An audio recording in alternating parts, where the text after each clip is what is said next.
Welcome student. I am Parvez Ahmad, Assistant Professor, Department of Economics, HR College, Amnour Saran. आज हम लोग BA part 2 economics honours students के लिए macro economics से हम लोग कमर्शियल बैंकिंग का बहुत इम्पॉर्टेंट टॉपिक डिस्कस करने जा रहे हैं। लास्ट क्लास में हम लोगों ने डिस्कस किया था प्री इंडिपेंडेंस में बैंक का क्या डेवलपमेंट हुए, इवैल्यूएशन या डेवलपमेंट हुए। आज है post independence, after independence banking sector का डेवलपमेंट किस तरह हुआ, evaluation of commercial bank in India after independence आज का टॉपिक है। तो यहाँ पे सबसे पहले हम लोग एक डेटा से इसको ब्रीफ में समझ लें किस तरह बैंक का विस्तार होना शुरू हुआ भारत में आज़ादी के बाद।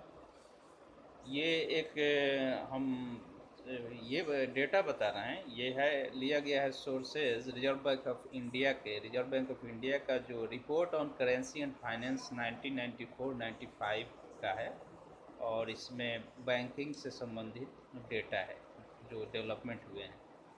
तो बात करते हैं, चलिए let us discuss this data from the RBI report on currency and finance 1994-95 commercial banks in India from 1951 to 94। पहला है number of schedule banks. Schedule banks जो RBI के शेड्यूल में, एक्ट में शेड्यूल में शामिल होता है, उसको शेड्यूल बैंक के नाम से जानते हैं, जिसको बहुत सारी फैसिलिटीज़, बहुत सारे फंक्शंस रोल प्ले करने के लिए कमर्शियल बैंक को उसके तहत RBI परमिशन देता है। तो 1951 में भारत में 566 शेड्यूल बैंक थे।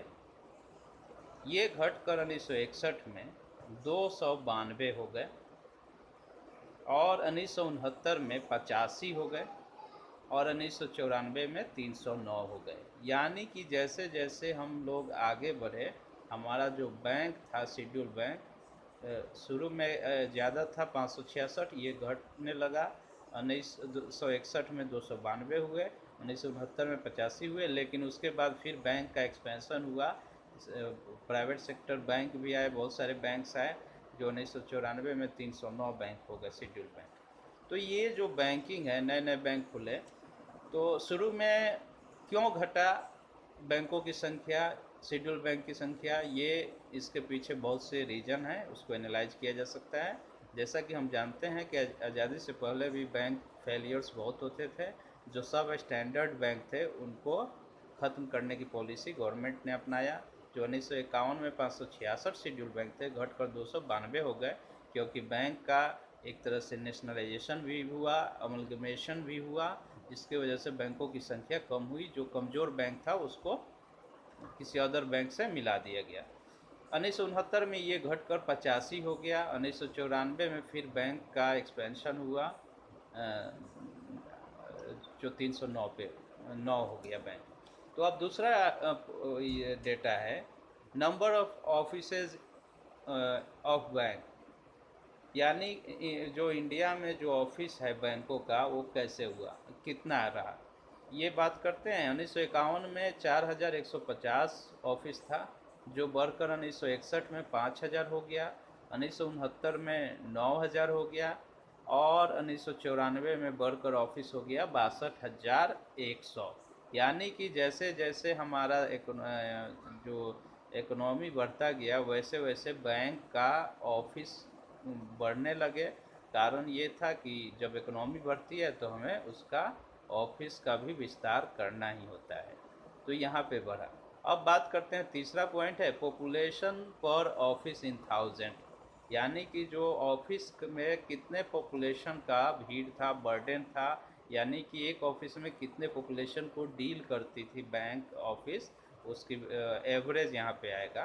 तो 1951 में 87,000 पे एक ऑफिस था, जो 1961 में 88,000 पे एक ऑफिस हो गया, 1969 में 60,000 पे एक ऑफिस हो गया और 1994 में 14,000 की जनसंख्या पे एक ऑफिस हुआ। यानी कि जैसे जैसे हमारा इकोनॉमी बढ़ा, ऑफिस की संख्या बढ़ने से पर ऑफिस जो पॉपुलेशन था उसका संख्या घटा, यानी कि प्रोडक्टिविटी बढ़ा होगा। अब अगला है नंबर ऑफ एम्प्लॉइज़।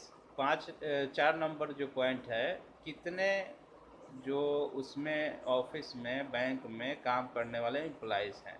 तो 1951 का डेटा नॉट अवेलेबल है, लेकिन 1961 में 115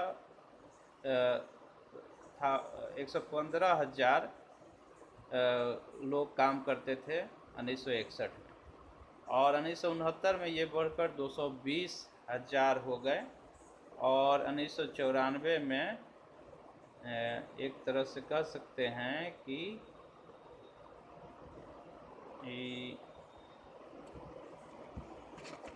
लगभग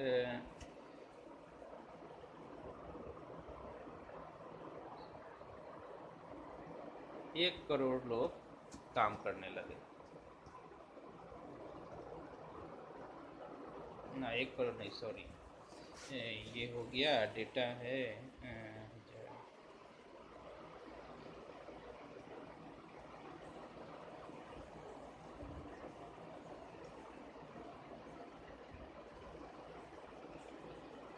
10 लाख लोग काम कर रहे थे। अब हम बात करते हैं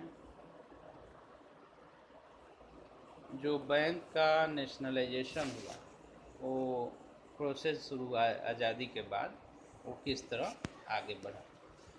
The role of the public sector in commercial banking has been greatly enhanced through the progressive nationalization of banks. जो गवर्नमेंट सेक्टर का जो रोल था बैंकिंग में, वो धीरे धीरे बढ़ता चला गया, क्योंकि गवर्नमेंट ने आज़ादी के बाद बैंकों का नेशनलाइजेशन प्रोसेस शुरू किया।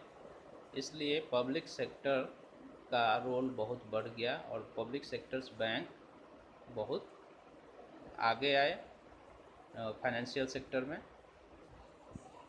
The first to be nationalized was the RBI, the country's central bank, from 1 जनवरी 1949। 1 जनवरी 1949 को सबसे पहले RBI को नेशनलाइज किया गया, और वो हमारे देश का रिजर्व बैंक ऑफ इंडिया क्या हुआ, सेंट्रल बैंक ऑफ इंडिया है, यानी कि मॉनेटरी अथॉरिटी एक तरह से हम उसको कह सकते हैं। बैंकों का बैंक, कमर्शियल बैंक्स का भी बैंक है वो।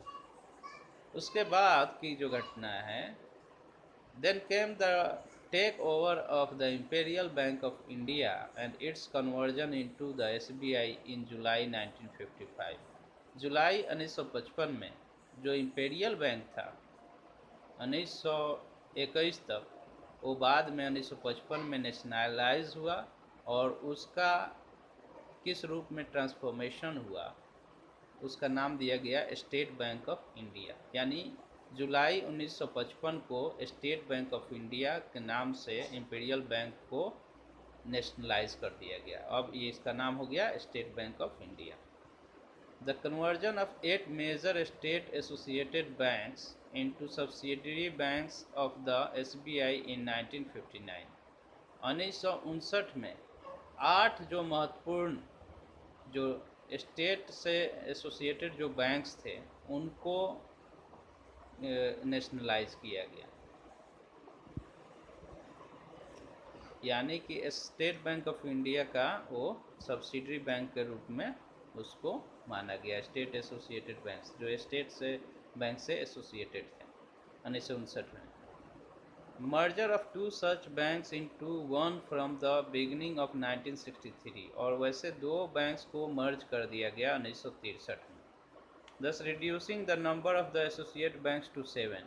इसलिए जब 8 बैंक थे एसोसिएट बैंक्स, वो अब घटकर कितने हो गए, 7, क्योंकि 1963 में 2 बैंक को मर्ज कर दिया गया, तो 2 बैंक 1 बैंक हो गए, यानी 8 की जगह पे अब 7 एसोसिएट बैंक्स हो गए।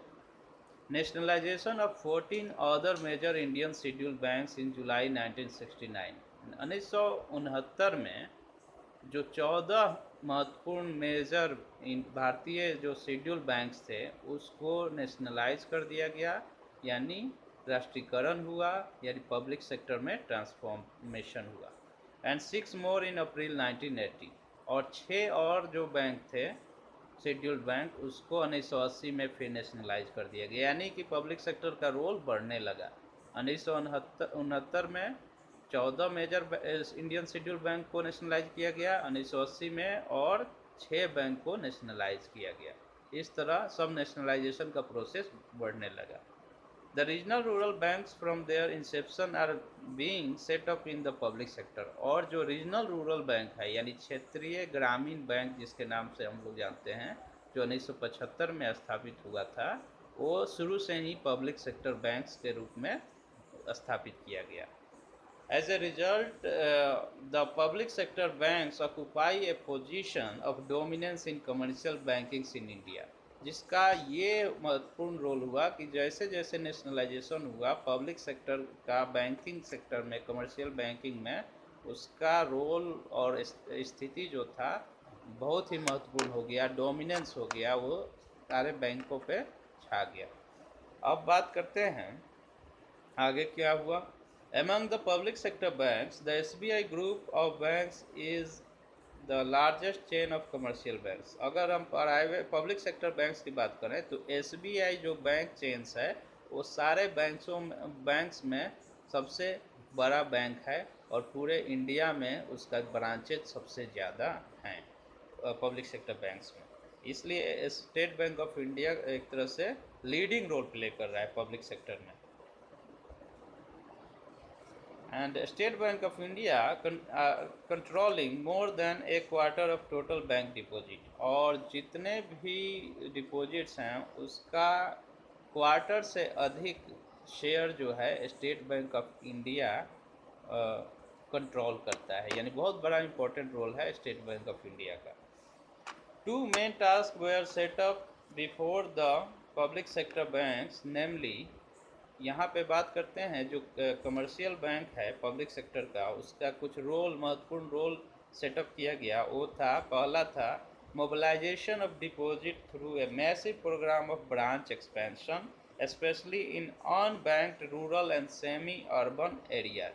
यानी कि जो बैंक का मेन रोल, मेन एम्बिशंस जो डिटरमाइन किया गया पब्लिक सेक्टर का, मेन टास्क वो था डिपॉजिट्स जो होते हैं उसको मोबिलाइज करना through a massive programme of branch expansion. मतलब मनी को कैसे हम मोबिलाइज करेंगे, जब ब्रांच, बैंक के ब्रांच हर क्षेत्र में खुलेंगे, जिस क्षेत्र में बैंक ना हो या जहाँ पे जिस शहर में, जो छोटे छोटे शहर हैं वहाँ बैंकिंग फैसिलिटीज ना हो, वहाँ पे ब्रांच एक्सपेंशन करेंगे तो हमारा जो रिसोर्स होगा, डिपॉजिट्स होगा, उसको हम मोबिलाइज करेंगे इंडस्ट्री के लिए, एग्रीकल्चर के लिए या सर्विस सेक्टर के लिए। तो ये पहला टास्क पब्लिक सेक्टर का डिटरमाइन किया गया। दूसरा जो टास्क था पब्लिक सेक्टर के लिए वो था diversification of bank credit to ensure flow of financial assistance to the neglected sector and section of the economy in an increasing measure. यानी कि जो दूसरा टास्क पब्लिक सेक्टर ने बैंकिंग के रूप में लिया, कमर्शियल बैंक को दिया गया, वो था कि जो क्रेडिट है उसको डाइवर्सिफाई किया जाए। किस वजह से? कि जो फाइनेंशियल असिस्टेंस जिस सेक्टर को दिया जा रहा है, और कुछ मैक्सिमम उस समय क्या होता था, कुछ ही सेक्टर्स को ज़्यादा फाइनेंशियल असिस्टेंस मिलते थे, सपोर्ट मिलते थे या लोन की सुविधा मिलते थे, और कुछ सेक्टर को नेगलेक्ट कर दिया जाता था, जैसे कृषि को या अदर जो छोटे मोटे जो माइक्रो एंड स्मॉल या मीडियम इंटरप्राइज है उसको ज़्यादा लोन एडवांसेज नहीं मिलते थे। तो उस क्षेत्र में भी बैंक को क्या था, बैंक के क्रेडिट को डाइवर्सिफाई करना, यानी कि हर सेक्टर में लोन की सुविधा मुहैया कराना, ये एक पब्लिक सेक्टर बैंक्स का टास्क निर्धारित किया गया। यहाँ पे दो पब्लिक सेक्टर का टास्क निर्धारित किया। पहला था कि mobilisation of credit facilities in unbanked और सेमी अर्बन एरियाज, और दूसरा था diversification of bank credit to ensure flow of financial assistance to the neglected sector और सेक्शन ऑफ द इकोनॉमी। यानी कि हर क्षेत्र में क्रेडिट को पहुंचाने के लिए डाइवर्सिफाई करना था। अब बात करते हैं जो बैंकिंग में अगला जो चेंजेज आया वो था regulation of banks by the RBI. जो आरबीआई है उस सारे बैंक्स को रेगुलेट करने की अथॉरिटी पाई। भारत में क्या हुआ, सबसे पहले बैंकिंग रेगुलेशन एक्ट जो बना, उसमें ये दिया गया कि जो आरबीआई है वो सारे बैंकों को जो बैंकिंग रेगुलेशन एक्ट जो आरबीआई का बना 1949 में बना, जिसको पहले बैंकिंग कंपनीज एक्ट के नाम से भी जानते थे। और उसका ही रोल ये हुआ कि they got power to to supervise and control other bank, यानी कि जो कमर्शियल बैंक है उसको सुपरवाइज करना, कंट्रोल करना और उसकी मॉनिटरिंग करना, लाइसेंसिंग प्रोवाइड करना, ये बैंकिंग रेगुलेशन एक्ट 1949 के तहत आरबीआई को दिया गया। Thank you.